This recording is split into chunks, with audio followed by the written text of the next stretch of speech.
एक बार एक telephonic interview में नाइजीरियन मिलियनेयर फेमी ओटेडोला से एक रेडियो जॉकी ने पूछा, सर, आपको अपने लाइफ का कोई ऐसा इंसिडेंट याद है जिसने आपको जीवन में सबसे ज़्यादा खुशी दी हो? फेमी ने कहा, मैं जीवन में खुशी के 4 चरणों से गुजरा हूँ और तब कहीं मुझे सच्चे सुख का अर्थ समझ में आया। पहले चरण में मैंने अथाह धन संपदा संचय की, पर मुझे वह खुशी नहीं मिली जो मुझे मिलना चाहिए थी। फिर कीमती सामान और विलासिता की वस्तुओं को इकट्ठा करने का दूसरा चरण था, पर मैंने महसूस किया कि कीमती चीज़ों की चमक भी बहुत समय तक नहीं रहती है। यह खुशी भी अस्थायी थी।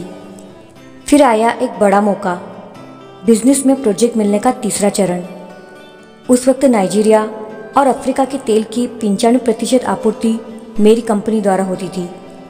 मैं एशिया और अफ्रीका में सबसे बड़े जहाज का मालिक था, लेकिन यहाँ भी मुझे वो खुशी नहीं मिली जिसकी मुझे तलाश थी। फिर आया चौथा चरण। यह वह समय था जब मेरे एक मित्र ने मुझे कुछ विकलांग बच्चों के लिए व्हील चेयर्स खरीदने के लिए कहा, लगभग 200 बच्चे।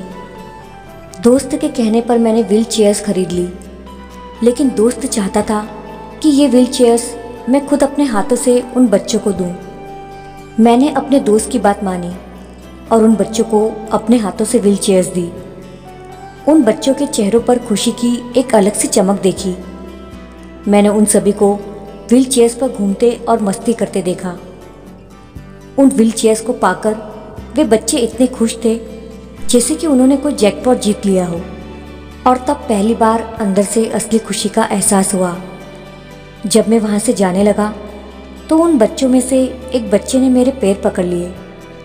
मैंने धीरे से उन्हें छुड़ाने की कोशिश की, लेकिन बच्चे ने मेरे चेहरे को देखा और उसने मेरे पैरों को कसकर पकड़ लिया। जब मैंने बच्चे से पूछा, क्या तुम्हें कुछ और चाहिए? उस बच्चे ने मुझे जो जवाब दिया, उससे न केवल मुझे खुशी मिली, पर जीवन के प्रति मेरा नज़रिया भी बदल गया। उस बच्चे ने कहा, मैं आपका चेहरा याद रखना चाहता हूँ, ताकि जब मैं आपसे स्वर्ग में मिलूं तो मैं आपको पहचान सकूं और फिर एक बार आपका धन्यवाद कर सकूं।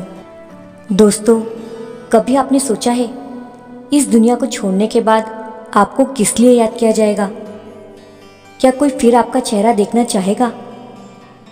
याद रखें, इंसानियत से बड़ा कोई धर्म नहीं है और हमारे जीवन की सार्थकता तभी है जब हम किसी के काम आ सकें।